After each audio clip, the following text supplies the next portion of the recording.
और वहीं उत्तर प्रदेश के सीतापुर में प्रशासन ने बड़ा एक्शन लिया है। अवैध तरीके से बनी मस्जिद पर बुलडोजर कार्रवाई की गई। कार्रवाई के दौरान भारी पुलिस बल तैनाती रही। सरकारी जमीन पर कब्जा करके अतिक्रमण करके ये अवैध मस्जिद बनाई गई थी।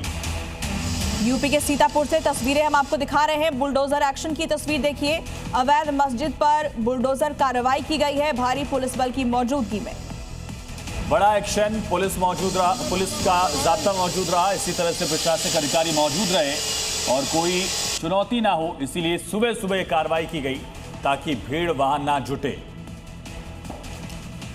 ये प्रशासन और पुलिस की मदद से ये कार्रवाई की गई है और इसमें शांति व्यवस्था के लिए पर्याप्त संख्या में पुलिस बल का डिप्लॉयमेंट किया गया। साथ ही ड्रोन कैमरों से भी निगरानी की जा रही है। इसमें पर्याप्त संख्या में पीएसी, एक प्लाटून पीएसी और एक कंपनी पीएसी, एक प्लाटून प्लस एक कंपनी प्लस 2 प्लाटून पीएसी लगाई गई है। साथ ही थानों का भी फोर्स लगाया गया है। अब बात करते हैं मध्य प्रदेश की, जहां खौफनाक वारदात का खुलासा हुआ। बड़ी खबर है, मध्य प्रदेश में केरला स्टोरी जैसी वारदात।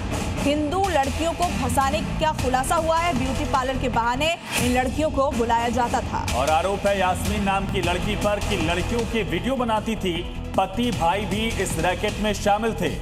पुलिस ने तीनों आरोपियों को गिरफ्तार कर लिया है। ब्यूटी पार्लर के बहाने लड़कियों को बुलाया जाता था। यास्मीन नाम की लड़की जिस पर आरोप लगा है और बताया जा रहा है कि उसका पति, उसका भाई भी इस रैकेट में शामिल थे। तो 2 तस्वीरें आप देख रहे हैं। पुलिस ने कार्रवाई की, यास्मीन को गिरफ्तार किया, उसके पति को गिरफ्तार किया और उसका भाई भी पुलिस के शिकंजे में। तीनों आरोपियों को गिरफ्तार कर इनसे पूछताछ की जा रही है। क्या इनके गिरोह में कोई और भी जुड़ा हुआ था?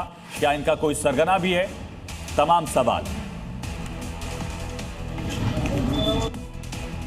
एक महिला द्वारा बताया गया था कि एक व्यक्ति द्वारा उसके साथ गलत काम किया गया है और उसमें उसके भाई और उसकी पत्नी ने सहयोग किया था उसका गलत काम करने में।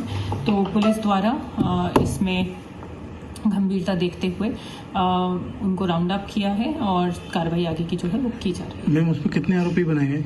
उसमें 3 आरोपी हैं।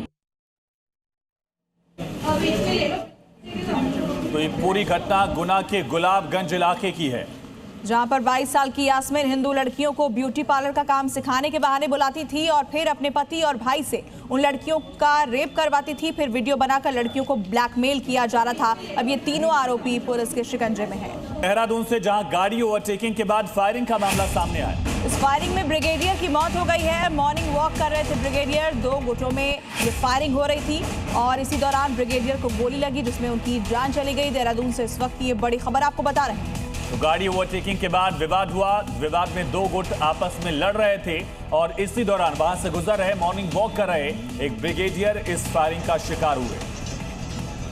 ब्रिगेडियर अंकल और 2 अंकल और थे, उनको मैं जानता नहीं, लेकिन ब्रिगेडियर अंकल रेगुलर जाते थे। जैसे हम मॉर्निंग वॉक जाते थे तो वो भी मॉर्निंग वॉक जा रहे थे। तो जैसे ही मुझे पता चला कि उनको जैसे रोड पे दिखाई दिया मुझे दूर से, कम 30 फुट की डिस्टेंस होगा। 2 गाड़ियाँ थी, एक फॉर्च्यूनर थी, एक स्कॉर्पियो थी। आपस में कोई फायरिंग चल रही थी उनकी और कैसी रंजिश थी उनकी आपस में हमें पता नहीं।